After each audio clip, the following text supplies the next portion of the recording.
Hey guys, today's lecture is going to be about the political changes of the Industrial Revolution. Let me just present this real quick and move myself. Guess I didn't. All right, here we go. Moved it over. All right, guys, so political changes of the Industrial Revolution. Our daily inquiry, oh my gosh, sorry, my cat. Our daily inquiry for today is what role did industrialization play in creating major political change?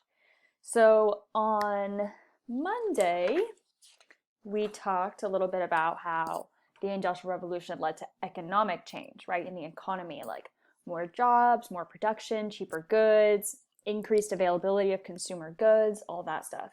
Today we're talking, and then last class, right, our live class, we started that simulation about urbanization. So how did the Industrial Revolution change the actual physical places in the environment? Today we're talking about political change. So how did it create, new laws, political organizations, things like that? So what I want you to think about real quick is if you were a factory worker during the Industrial Revolution, what would your life be like? How would you potentially feel about your life?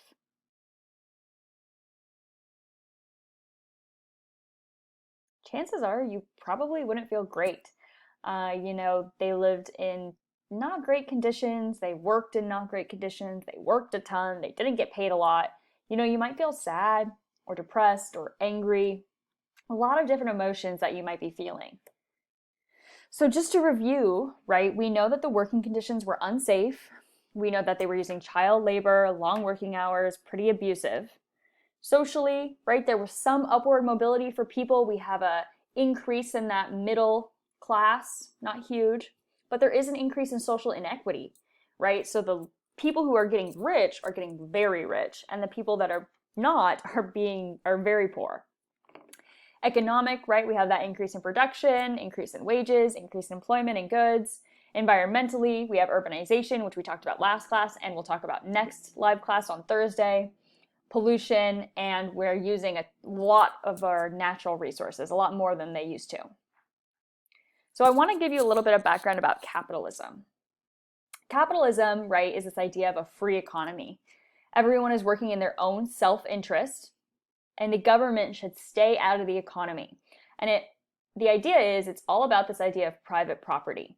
Okay, people own their own property, make their own money, and they work in their own self-interest.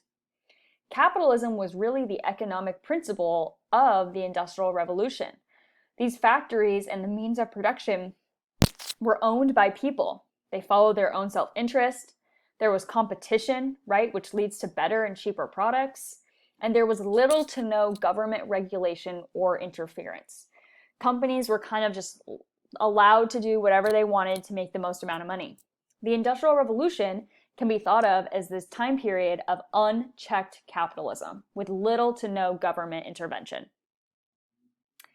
This leads, as we see, right, to a lot of economic growth. There's an increase in the availability of jobs, increase in the availability of goods, decrease in the price of goods, and it's really good for business owners. However, this level of unchecked capitalism is not always great for the working people. You have poor working conditions, right? It doesn't make more money for factory owners to invest all this money into creating safe working conditions.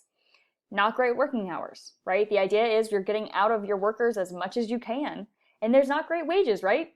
Factory owners aren't going to make more money if they pay their factory workers more money. It also is always going to be cheaper in the past, especially to hire women and children. You can pay them less. So the idea of capitalism, socialism, communism, these words that you may have heard before but may not fully understand, can be thought of as a spectrum. Over on this side, you have capitalism. The United States is mostly a capitalistic society, okay? You can think of Industrial Revolution as almost being like over here, like very capitalistic, more capitalistic than we even are today. Socialism is when there's more government intervention, and then you have communism, right? Which we are going to talk a lot about later on in the class, but we're going to kind of just touch on today. So what I want to talk about, guys, is the Communist Manifesto, okay? And I'm actually going to shrink myself so you can see me because this is important. We oftentimes have these really preconceived notions about what communism is in the United States. And that is because our history with communist countries, like the USSR, China, things like that, the Cold War, right, which was a whole period of hostility between capitalism and communism. What we're talking about in this class is not that.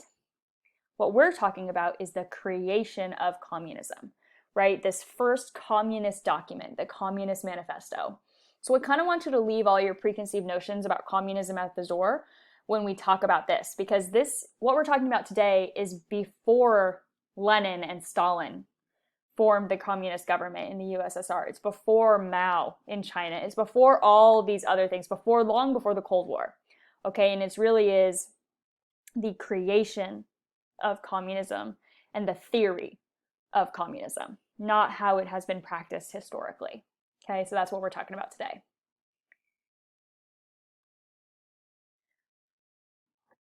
But the Communist Manifesto, which was the document that kind of laid out what the communist theory was written by Karl Marx and Friedrich Engels.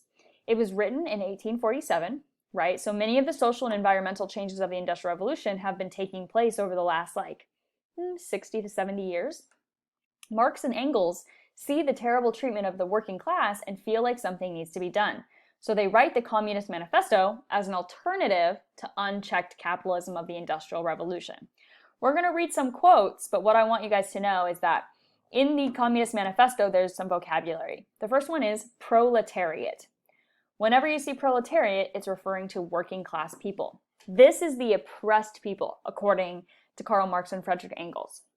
The bourgeoisie is referring to the upper class people. These are like the factory owners, the wealthy people, and according to Marx and Engels, the oppressors. And then whenever you see the term state, it's referring to the centralized government. We're not going to read the whole thing, obviously, it's very long, but I just wanted to pull out a couple of quotes. The first one is, the proletariat will use its political supremacy to wrest, which means to take, by degrees, all capital from the bourgeoisie. That's like money, resources. Oh, I'm so sorry, guys. To centralize all instruments of production in the hands of the state. So the proletariat's going to take money and resources from the bourgeoisie and give it to the state. In the place of the old bourgeoisie society with all its classes and class antagonisms, we shall have an association. So what that means is, in the place of all these people having all this money, we're going to come together and form something together, right?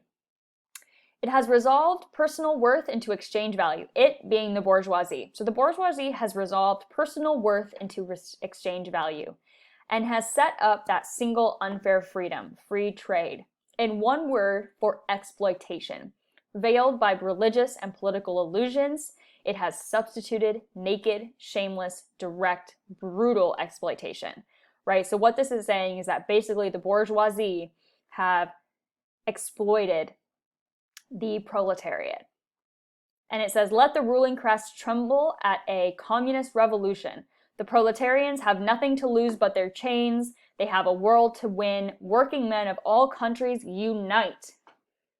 Okay? So what I want you guys to think about is, if you're walking home from your 12-hour shift in the factory and you heard someone reading those quotes on the street, how would it make you feel as a factory worker? Right? Working class people, unite. We're going to take the power from the bourgeoisie. They have brutally exploited you. Right? You probably feel pretty fired up, ready to go, excited, pumped, right? Angry, ready to stand up for your rights. And if you're a bourgeoisie, you're probably maybe feeling scared, nervous, like you have to defend yourself. So this document created a lot of shakeup in society, if you will. And unions started to be formed. Unions are groups of people who form in order to stand together to gain rights. Usually has to do with employment.